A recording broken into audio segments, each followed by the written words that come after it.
Guys, Chlorine King here. I got my buddy Jason from AT&T Electric. We're gonna replace a pool light today. I'm gonna show you how it's done. But you know, one of the things that we always hear about and discuss is why do we repair versus or replace versus repair. So, what are the things you see? Some of the biggest things you come into is since these lights are underwater for their entire life, you get a lot of corrosion and stuff built up around the seal edge. And the problem is once you take these apart, it's usually almost impossible to clean the edge enough to keep them from leaking in the future.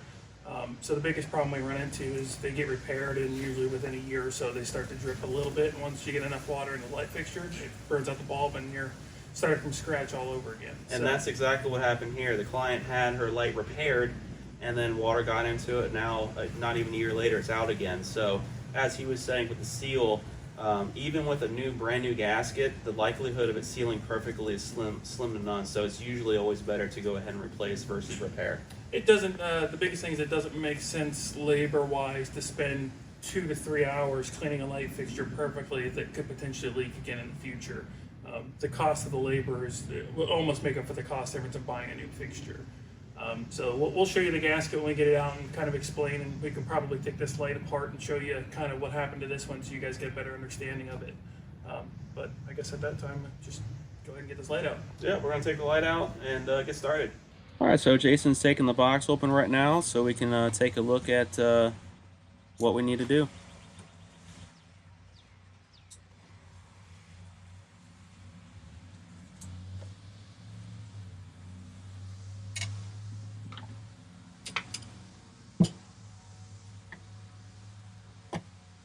It's painted, so it's a little sticky. Got a block.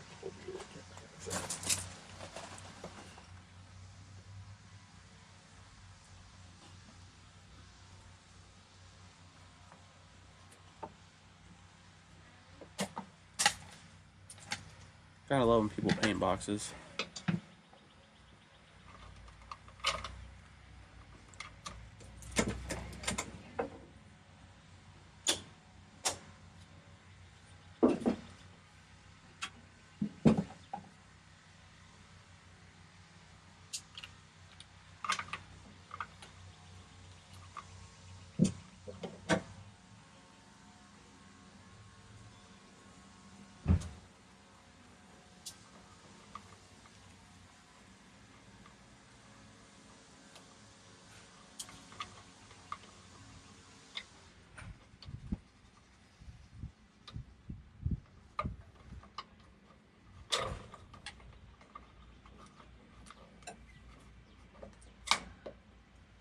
Is it like silicone or something? Yeah, it's called duct seal. It's like a rubber sealant for waterproofing things. Not really necessary in this kind of application, but I mean, because that's a wet-proof box, basically. Yeah, it's a waterproof box, and the water from the pool is not going to come this high up, so. Yeah, because this box is a good 3 or 4 feet above the level. The grade of the pool, yeah.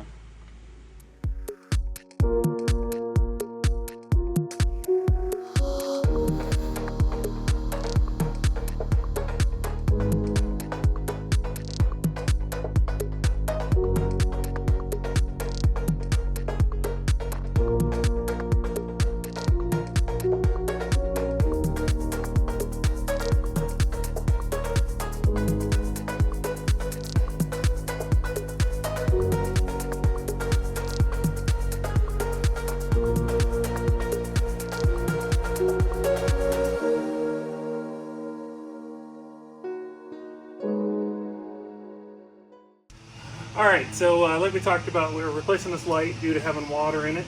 We'll see if we can get a close-up on that. I don't know if we can actually see the water inside the lens here. Obviously it's drained out a little bit since we've had it out of the pool. So before we open that fixture and I show you guys the gasket inside of this, I want to go ahead and also show you the other reason why we usually suggest just going ahead and replacing these is after they're underwater for years, the chlorine and the water and just the chemicals in general start to deteriorate the actual wiring. So you notice in this wire, it's very flexible. It's got a nice shine to it. The coating hasn't been eaten away. I know it's gonna be hard to see. Maybe we can get a close up on this wire. It starts to take its shape of how it's been in the pool. It almost dry rots. It's got this really milky insulation color to it now, and it's actually coming off kind of in my hands. So it actually started to deteriorate to the point where we've had lights where the wire's actually bare. And that obviously is bad. It can start to short out things. 12-volt lights aren't really too dangerous. It's not like your life's really in danger or something like that, but obviously you still don't want a live wire inside the pool, and obviously it'll short out and your light will stop working. So we're going to open this light up real quick, just kind of show you guys what we were talking about that gasket. One thing you can tell is how easy I just loosened this. Either A, it wasn't installed properly and tightened all the way. These should be really, really tight. Usually when you break these loose, you can actually hear them kind of creak. They're so tight. So either the gasket's kind of worn itself away, or when the last company that was here just didn't tighten it down enough. Not to blame them or anything. Obviously, I'm not trying to throw somebody under the bus. That wasn't here when the last light was installed, obviously.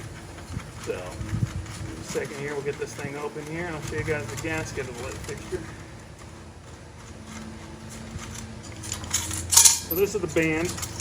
The band goes around, and you're going to see a bunch of water come out of this one. This is the gasket. So I'll show you guys the band here in a second. This is the gasket we're referring to. So the gasket actually goes around the lens and basically cups the whole way around it. So there's a gasket seal on the front face and on the back face. As you tighten this gasket down, it's got like a V inside the band, and what that does is it grabs the edge lip of this cover and also grabs the back of this cover. As you tighten this band, it sucks it together and basically smashes this gasket between the two and causes that seal. So that's what we're talking about. If any dirt or anything is on this surface, under here on the glass surface, or a piece of debris gets stuck between this rubber gasket and the actual glass, or even the metal surface, it will cause a leak. I don't know if you guys can see, there's actually a lot. This one wasn't cleaned very well. I mean, it looks like there's some green algae goo inside here. Let's see if we can get this thing to pop apart for you guys.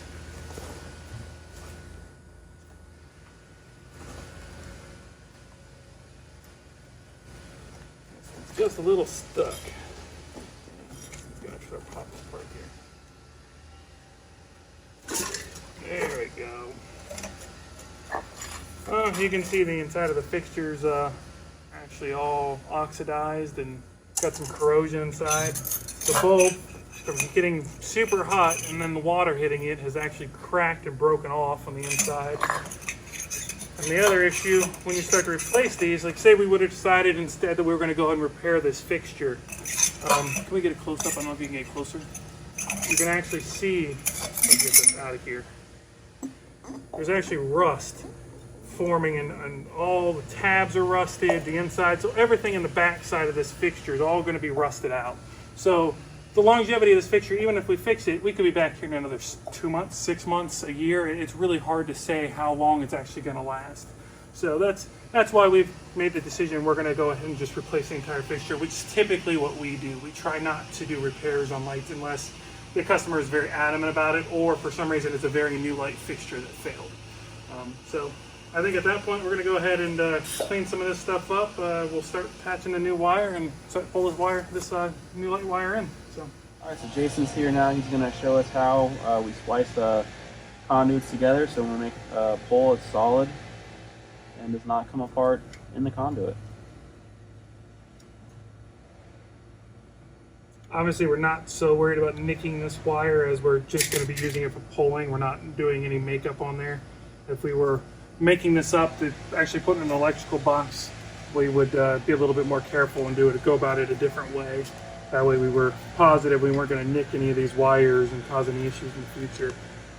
But we're just trying to get enough room here to be able to tie these wires together and give ourselves a way to pull the new fixture, or the new light wire in.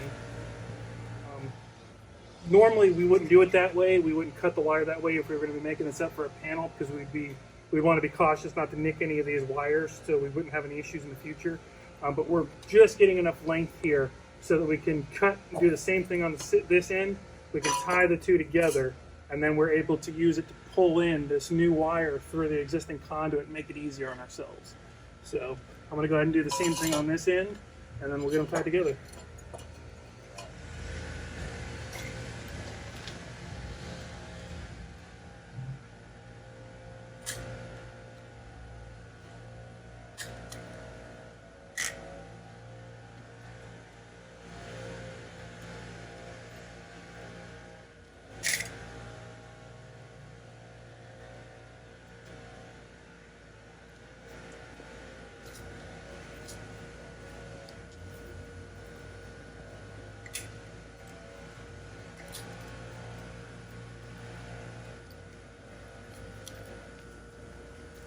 What is that cloth for the viewers? Basically what it is it's just I don't know what it's actually made out of, but it basically is just to strengthen the cord up. So that way when you're pulling on this, when you're actually pulling this cord in, whatever you do, whether it's in a conduit or whether you're pulling it through an attic or whatever you would actually pull a cord like this through, it basically just strengthens it so you're not actually pulling on the copper wiring itself. It also makes it a little bit more rigid to taking abuse.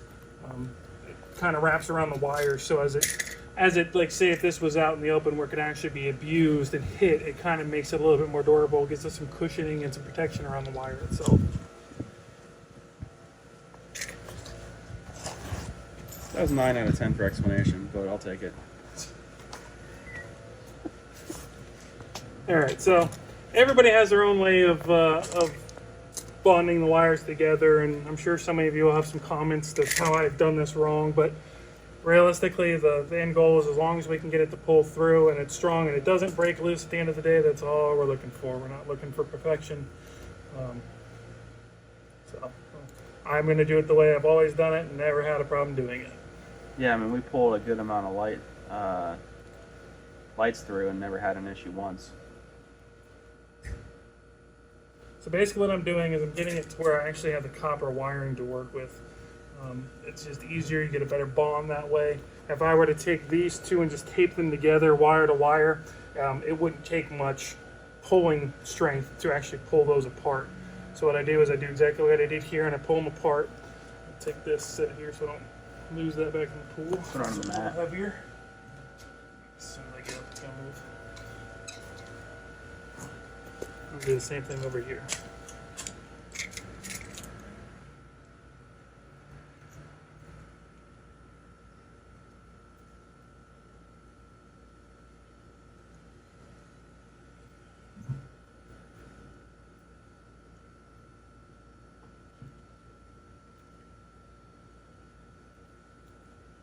I know you see me taking like small little bites at this instead of trying to go all the way back to where I want it. The reason I'm doing that is it's just easier to strip it that way. If I were to grab it here and try to pull it off, I would be pulling against that entire casing and it would be a lot harder for me to strip this. Like just that little bit bigger of a piece there was a lot harder to pull off. So if you take little small chunks, it just tends to strip off a little easier. I see you're pulling off some of the wire. Does that even matter? It doesn't matter at this point because we're not using that wire. We're not going to use this end. We're going to cut back for when we actually wire this light fixture in. So right now it doesn't matter.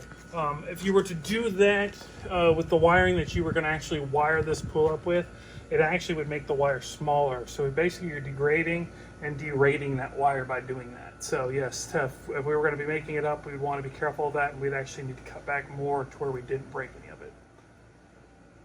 So now all I'm doing is I'm grabbing about half the bundle just to make it a little easier for me to work with. As I'm wrapping this, it's going to be a little bit of a pain. Again, there's no perfect science to this. It's just making a nice tight connection and something that's not going to pull loose when we start tugging on this underground. And last thing you want to do is have it break loose underground. I mean, this is a short pole. Some of these poles can be over 100 feet long. When you get up to those kinds of lengths, it's really hard to push a fish tape or suck a jet line through an underground conduit that's been there for years. No matter how well you seal these PVC conduits, they get water in them, they get dirt in them.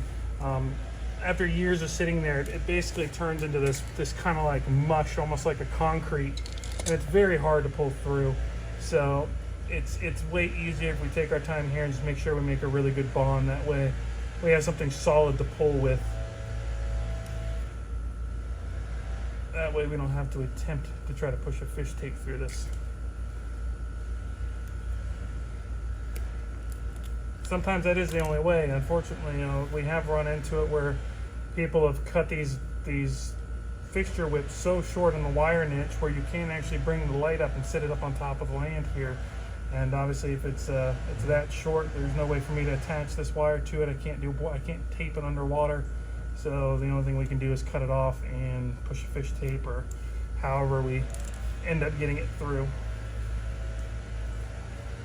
So sitting here, I'll start connecting this other light. Loops on the wire, as you can see the two loops, and then I take the wire and I start to twist it around itself. And I'll just keep doing that until I have nothing left. And I'll do the same thing on the other end. I'll twist twist. And then I like to take my Klein's, grab it. I like to make sure it's very tight.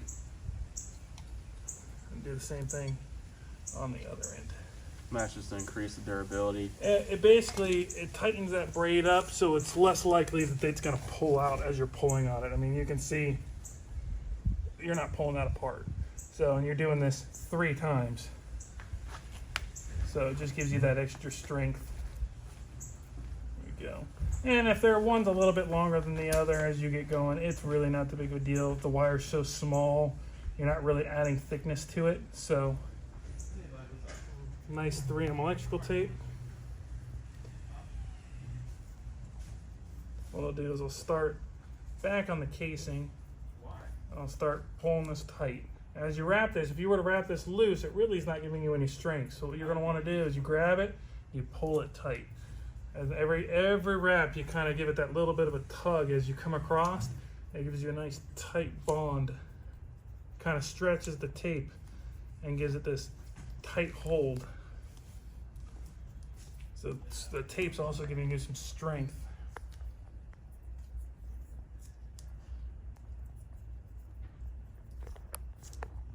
As you see, sometimes I'll go around it once and then I'll come back across and pull that tight.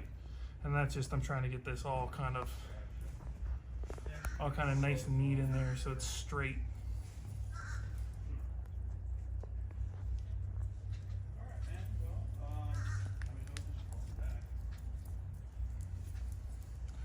And I'll go back across this and I'll pull. Good, man. Well, yeah, let's shoot for more then.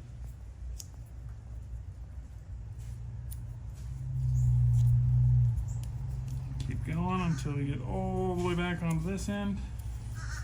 Same thing, I'm going to pull it tight, pull it tight.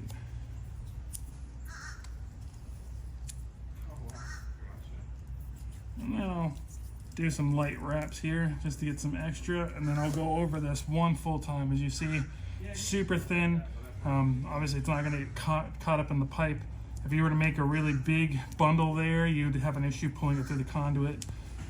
Doing it this way, you end up with a nice, straight, easy pull, and it's actually very strong. The likelihood of pulling this apart is very slim. You're not pulling that apart.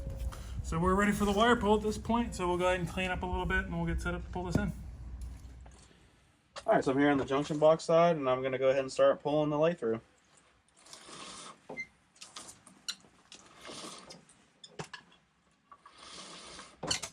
Sometimes you need a good pair of Klein's, and sometimes you just pull right through with your hands. Slow up, slow up, slow up. All right.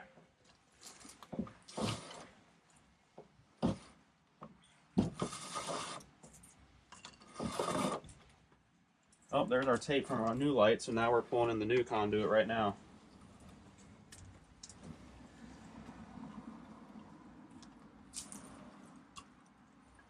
Guys, this really doesn't get much easier. We pulled, I hate lights, but this one is pulling through quite easily. All right, I'm going to pull some back. Okay. He's going to pull some back. Get that good slack that we were talking about earlier where we can... All right. So we're done pulling the new light through, so we're going to wire it up on here, and we should be done here in no time. All right, so we've already cut this side down to about the length we're going to use. It might be a little long. So remember I was talking about how we weren't going to strip this in the same way? Usually what I try to do is I'll start the end of it, since the end of the wire is not what we're going to use. I'll take my Klein's, I'll peel it open to the point where I can actually see the wires. I will grab those, and I'll grab the insulation. I usually can strip almost all I need just by pulling it back. So that eliminates the possibility of damaging the wires. Some of the guys will go ahead and use their knife, and yes, I could use my knife and not cut the wire.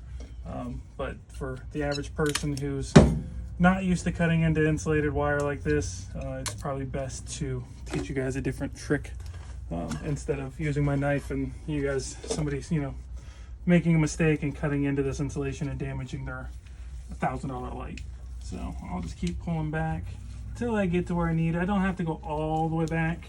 I just really need enough so I can make up on it, which I have plenty now. So I'll go ahead and cut off this here. And then by code, you need 6 inches of wire sticking out past the face of the box for working. Obviously, whoever made up this last one, there's not enough, but I'm still going to stick by that. Typically, a good rule of thumb is from your index finger to your pinky, the width of your hand. It's usually, if you can grab like that and right past the end of it, it's typically about 6 inches past the face of the box. So that's a little trick that you can kind of use sometimes to be quicker. So what we'll do here, this is the output from the transformer. The transformer doesn't have a specific line and neutral and line side, like a black and a white. So it doesn't actually matter which way you hook it up on those. Some of them do have colored wire that specifies your neutral or your line side wire. If it is colored, obviously you want to follow that. If it doesn't have colors, typically it doesn't matter. So first we're going to go ahead and make up the ground. You always start with the ground wire. So start with that. This one has a ground block on the inside. So we're actually going to land back inside this ground block that's existing. This is a PVC box, so the box itself is not required to be grounded. Obviously, it's not metal. It's not conductive. So typically you'd want to mount this ground block, but it's really not a big deal in this installation. If I was installing this brand new, I would have put a screw through the back of this and actually mounted that in there. All right, so I'm going to put wire nuts down from the top here. And now we'll go ahead and we'll start on the neutral. Usually you strip back a little over 1/2 inch.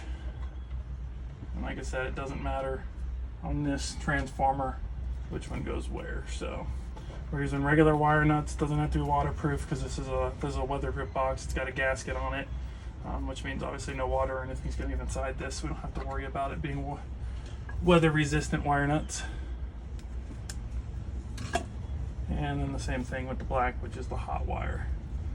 So if these were solid wires, I would twist these first. Being that they're stranded, there's really no reason to. They're going to twist up in these wire nuts anyways, and make a good connection. So there's no reason to twist them together. If this was a solid wire, we would definitely twist them together first, and then we'd put the wire nut on. So there we have it. Then we'll basically just take these and just kind of make a loop, make them round, and stick them back in the box. We'll put the cover on, and we'll be done. So, like I said before about the wire deteriorating, you can actually see it a little bit better now that we have this old wire from the original light and everything pulled out. So, here's the spot that sits in the most water. It's the part that's behind the niche. You can see how it was kind of round, how they had it wrapped inside the niche. You can see how it's actually changed the insulation. As you get down the pipe where it's not actually getting water, you can see the insulation's still black. It hasn't been eaten through. It's not solid. I mean, this is actually really hard compared to this, which is pretty flexible still. So we just wanted to show you that. What we were talking about is how it starts to eat the fixture wiring with all the chlorine and chemicals. So that's another reason why we usually suggest going ahead and just replacing the entire light. Obviously that way you get some nice brand new wiring that you don't have to worry about as well. So just wanted to show you guys that. All right, guys, so that is how you change a pool light. Hopefully you guys picked up some good tips and everything. As always, like and subscribe. And I'll include a link to Jason's channel below in the description so you can subscribe to his channel. And hope you all have a great day. Yeah, thank you for watching, guys. Thank you.